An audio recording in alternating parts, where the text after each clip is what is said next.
बिस्मिल्लाहिर्रहमानिर्रहीम। अस्सलाम वालेकुम। मैं आपकी होस्ट आमना आपको वेलकम करती हूँ कुकिंग विद आमना में। तो आज भी मैं आपके लिए बहुत ही जबरदस्त अफ्तार में एनर्जी वाले रेसिपी लेके आई हूँ। आज हम मिल्क शेक बनाएंगे। बहुत आपकी दिन भर की थकावट और एनर्जी को ये मिल्क शेक जो है वो पूरा करेगा। आप भी इस ड्रिंक को बनाइएगा और कमेंट्स करके मुझे जरूर बताइएगा कि आपको मेरी ये रेसिपी कैसी लगी। तो आइए चलिए स्टार्ट करते हैं आज का जबरदस्त और हेल्पफुल मिल्क शेक बनाना। बिस्मिल्लाहिर्रहमानिर्रहीम। हेल्दी सा मिल्क शेक बनाने के लिए मैंने 8 अदद खजूरें ली हैं नरम वाली, और 8 से 10 दाने पिस्ते के और 8 से 10 दाने हमें बादाम के चाहिए।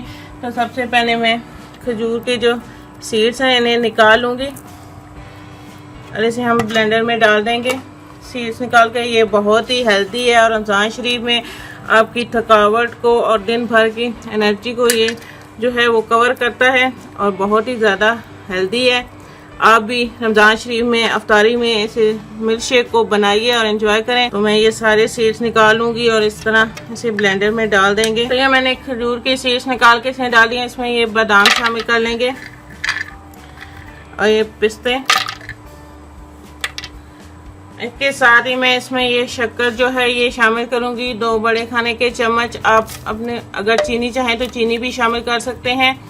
तो इसके साथ ही मैं इसमें ये दूध शामिल करूँगी।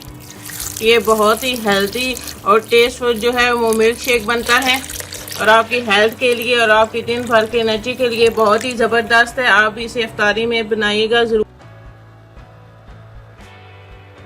तो ये हमारा ज़बरदस्त हेल्दी मिल्क शेक तैयार है। बहुत ही हेल्दी और बहुत ही टेस्टफुल बना है। आप भी इसे ज़रूर ट्राई कीजिएगा। तो मैं इस पर थोड़े से बादाम और पिस्ते की गार्निश कर दूँगी। अगर आप इसको ठंडा करना चाहते हैं तो इसमें आइस क्यूब भी शामिल कर सकते हैं।